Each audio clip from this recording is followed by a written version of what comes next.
ivavaka isika. Misaotranao zay ry tompo fa nahazo ity fotoana maminay ity, ary isaoranay koa ianao satria afaka nahita ity taona vaovao 12 sy 20 ity izahay. Dia ataovy matsapa ny alehibe ny fahasoavanao mandrakariva izahay, ary hanome voninahitra anao amin'izany. Mamindrafo aminay noho ny fahotana izay vitanay ry tompo, amin'ny anaran'i Jesosy. Amen. Ry sekolilady malala, ho aminareo rehetra ny fahasoavana sy fiadalana avy amin'ny Andriamanitra raintsika sy Jesosy Kristy tompo. Amen. Ny voalohanteny aloha dia miaravantsika nahatratra ity taona vaovao 2020 sy 20 ity. Arabaina tsy maty fo amanay, arabaina tsy maty nyty areta mandoza ity, fa mbola afaka mahita ity taona vaovao ity isika. Somarobe tsy afaka nahita ity taona ity tsony a. Mety misy avanareo zao maty tany, mety misy olona fantatrareo zao maty tany a, tsy afaka nahita ity taona vaovao ity. Fa isika kosa dia mbola nomen'Andriamanitra tombonandro, mbola nomeny famindrampo, ka afaka nahita indray ity taona vaovao ity, saorantsika azy izany.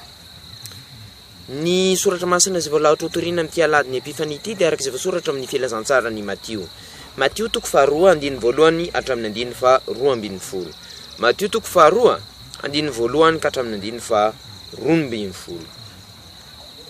Toy izao no fivakany teny amin'ny anaran'i Jesosy. Ary rehefa teraka Jesosy tao Betlehema any Jodia tamin'ny andron'ny Heroda mpanjaka, indreo nisy magy avy tany Antsinanana tonga tany Jerosalema ka nanao hoe: aiza le teraka ho mpanjakan'i Jiosy? Fa nahita ny kintany teny Antsinanana izahay, ka tonga mba hiankohaka eo anatrehany. Ary manandre izany Heroda mpanjaka dia nangorohoro izy mba amin'ny Jerosalema rehetra. Dia namorony ny lohan'ny mpisorona rehetra sy ny mpanoradalàna tamin'ny vahoaka izy, ka nanontany azy hoe: aiza moa no naterahan'i Kristy? Aroy ireo taminy: ao Betlehema ny Jodia, fa izao no voasoratra ny mpaminany: ary ianao ry Betlehema tany Joda, tsy dia kely indrindra ao amin'ny andrian'ny Joda ianao tsy akory, fa avy ao aminao no ivoahany izay ankiray ho mpanapaka, ka izy no mpiandry ny Israely oloko.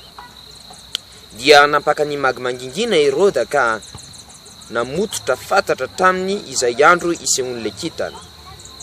Dia naniraka azy ankany Betlehema izy ka nanao hoe: andeha, votory tsara ny amin'ilay zazakely, koa rehefa hitanareo izy dia ambarao amiko mba akanesako any koa hiankohaka eo anatrehany.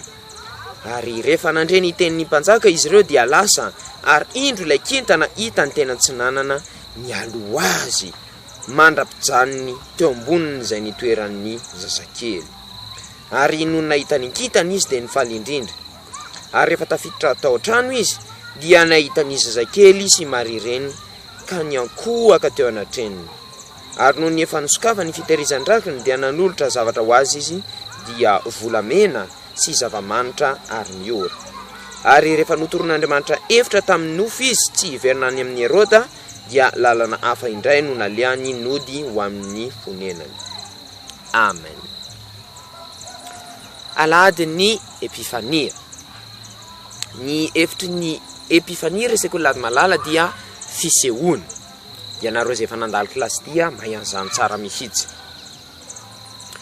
Atsiarovana indrindra ny nisehoan'ny Jesosy tamin'ny jentilisa. Dia tsy inona izany fa ireto magy ireto.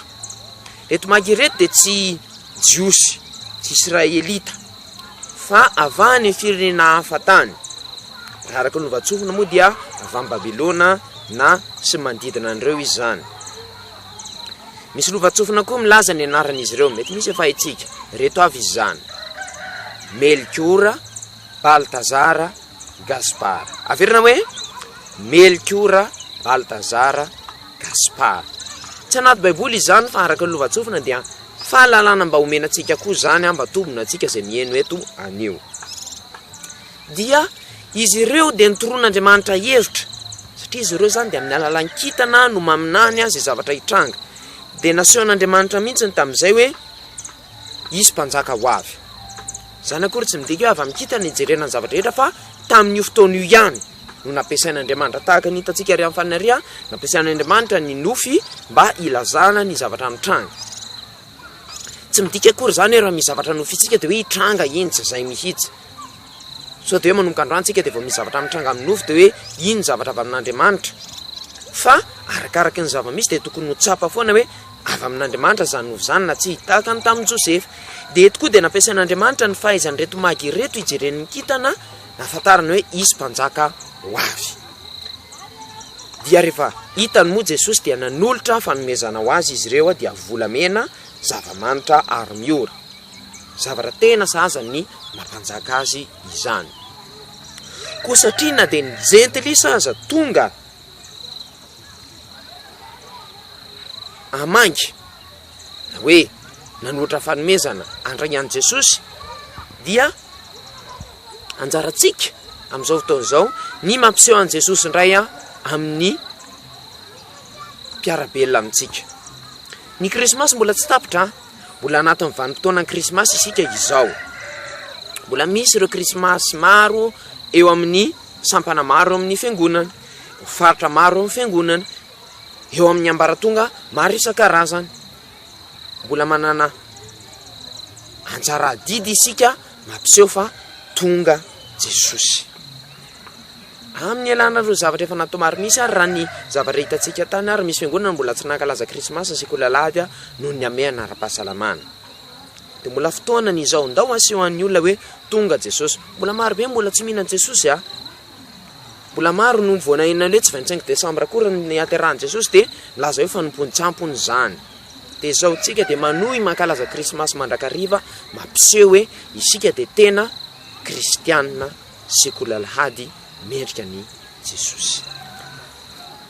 Ny fahasoavan'i Jesosy Kristy Tompo, mba fitiavan'Andriamanitra iray ary ny firaisana amin'ny fanahy masina ho amintsika rehetra ny hatra amin'izao ka ho mandrakizay. Amen. Ivavaka isika. Dia mbola misaotranao zay ry Tompo fa nahavita ity fotoana maminay ity, izay nampahatsarovanao indrindra ny tokony mbola anehonay ianao amin'ireo namanay.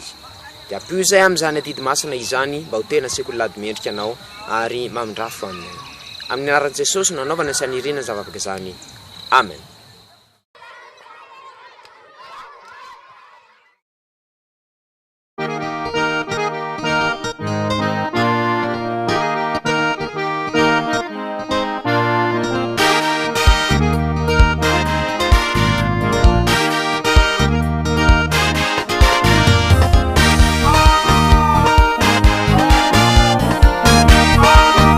Hallelujah,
Unissons-nous dans la prière.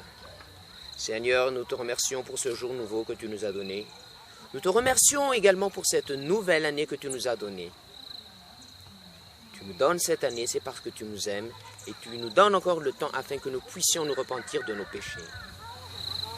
Alors nous te demandons, Seigneur, aujourd'hui, pardonne-nous les péchés que nous avons faits et qu'en cette nouvelle année, nous soyons dignes de ta confiance. En ton nom, Seigneur, nous faisons cette prière. Amen. Chers membres de l'école du dimanche, que la grâce et l'amour du Seigneur Jésus-Christ, Dieu notre Père, soient avec vous. Amen. Tout d'abord, je tiens à vous présenter mes meilleurs vœux de bonheur pour cette nouvelle année et surtout de vous féliciter, oui, de pouvoir voir cette nouvelle année 2022. Beaucoup de gens n'ont pas pu voir cette nouvelle année. Vous avez peut-être des amis proches ou quelqu'un que vous connaissez qui ont mouru à cause du Covid-19. Nous sommes encore vivants. Nous avons encore eu la grâce de Dieu. Remercions-le parce que nous pouvons encore voir cette nouvelle année 2022. Alors montrons-nous-en dignes. À partir d'aujourd'hui, essayons de changer. Comme l'année a changé, nous aussi nous devons changer. Nous devons devenir meilleurs qu'avant. Les chrétiens ont un comportement qui change de jour en jour du mal vers le bien. Nous devons toujours nous améliorer à chaque fois. Alors, l'écriture sainte qui nous sera donnée en ce dimanche de l'Épiphanie est écrite dans l'évangile de Matthieu. Matthieu chapitre 2, verset 1 au verset 12. Matthieu chapitre 2, verset 1 au verset 12. Voilà ce qui est écrit au nom de Jésus-Christ. Jésus naquit à Bethléem, localité du pays de Judée, à l'époque où Hérode était roi. Après sa naissance, des savants spécialistes des étoiles vinrent de l'Est et arrivèrent à Jérusalem. Ils demandèrent « Où est l'enfant qui vient de naître et qui sera le roi des Juifs ? Nous avons vu son étoile apparaître à l'Est et nous sommes venus pour l'adorer. » Quand le roi Hérode apprit cela, il fut très inquiet, ainsi que tous les habitants de Jérusalem. Il assembla tous les chefs des prêtres et les maîtres de la loi de son peuple et leur demanda où devait naître le Messie. Ils lui répondirent « À Bethléem, en Judée. Car voici ce que le prophète a écrit. Et toi, Bethléem du pays de Judée, tu n'es certainement pas la moins importante des localités de Judée, car c'est de toi que viendra un chef qui conduira mon peuple Israël. » Alors Hérode appela en secret les savants et s'informa auprès d'eux du moment précis où l'étoile était apparue. Puis il les envoya à Bethléem en leur disant « Allez et cherchez bien l'enfant, et quand vous le retrouvez, faites-le-moi savoir, afin que j'aille moi aussi l'adorer. » Après avoir reçu ces instructions du roi, ils partirent. Ils virent alors l'étoile qu'ils avaient déjà remarquée à l'est, et elle allait devant eux, mais au moment où elle arriva au-dessus de l'endroit où se trouvait l'enfant, elle s'arrêta. Ils furent remplis d'une très grande joie en la voyant. Ils entrèrent dans la maison et virent l'enfant avec sa mère. Marie. Ils se mirent à genoux et adorèrent l'enfant, puis ils ouvrirent leurs bagages et lui offrirent des cadeaux, de l'or, de l'encens et de la myrrhe. Ensuite, Dieu les avertit dans un rêve de ne pas retourner auprès d'Hérode. Ils prirent alors un autre chemin pour rentrer dans leur pays. Amen. Épiphanie. Cela signifie manifestation ou apparition. Vous qui êtes dans la classe D à l'école du dimanche, vous le savez très bien. C'est le jour où on commémore Jésus qui s'est montré aux païens, ou plutôt aux non-croyants. Parce que ces mages-là, ces rois mages-là plus exactement, sont des savants non-juifs, non-israélites, et pourtant ils sont venus à adorer Jésus. Car Dieu a utilisé leur savoir pour leur faire savoir qu'un roi des rois va venir. Leur spécialité est regarder dans les étoiles et de connaître l'avenir et de prophétiser l'avenir. Cela ne signifie pas que nous devons regarder les étoiles pour connaître l'avenir. Comme vous pouvez voir ici, Dieu a également utilisé les rêves pour leur envoyer un message. Cela ne signifie pas qu'à chaque fois que nous rêvons, s'il s'agit d'un message précis de Dieu. Peut-être que Ça peut être un message de Dieu, comme ici ou comme avec Joseph, mais cela ne signifie pas que, obligatoirement, lorsque on rêve, ça vient de Dieu. Mais Dieu peut utiliser les rêves ou autre chose pour nous donner son message. Alors Dieu a utilisé les rois mages, le savoir des rois mages pour qu'ils connaissent qu'un roi des rois va venir.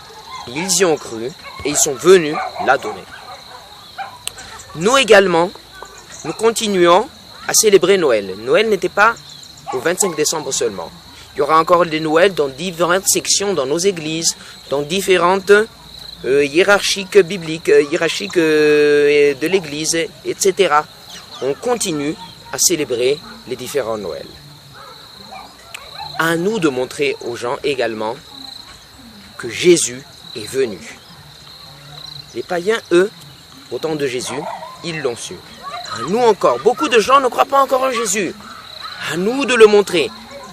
Pas forcément en prenant la Bible et en leur disant. Mais il suffit de le montrer par exemple par nos comportements et ils peuvent accepter Jésus. En disant par exemple, « Ah, votre comportement est exemplaire, je vais devenir chrétien. » Par exemple, et ce n'est pas forcé. Vous avez sûrement une tradition, vous qui êtes à l'étranger ou vous qui avez l'habitude d'aller à l'étranger, de célébrer l'épiphanie par la galette des rois. Celui qui trouve la fève devient le roi. C'est juste un symbole, mais il faut se souvenir de la vraie signification. Que Jésus, le roi des rois, est venu, et c'est lui seul qui est roi, et il faut l'adorer, puisque même les non-croyants l'ont adoré. À nous donc de montrer Jésus à tout le monde. Que la grâce du Seigneur Jésus-Christ, l'amour de Dieu et la communion avec le Saint-Esprit soient avec vous. Amen. Réunissons-nous dans la prière. Seigneur, nous te remercions encore pour cette parole que tu nous as donnée. Apprends-nous donc à te montrer à tous nos amis, afin qu'ils sachent que tu es le roi des rois, et aide-nous encore dans les différents Noëls que nous allons encore célébrer. En ton nom, Seigneur, nous faisons cette prière. Amen.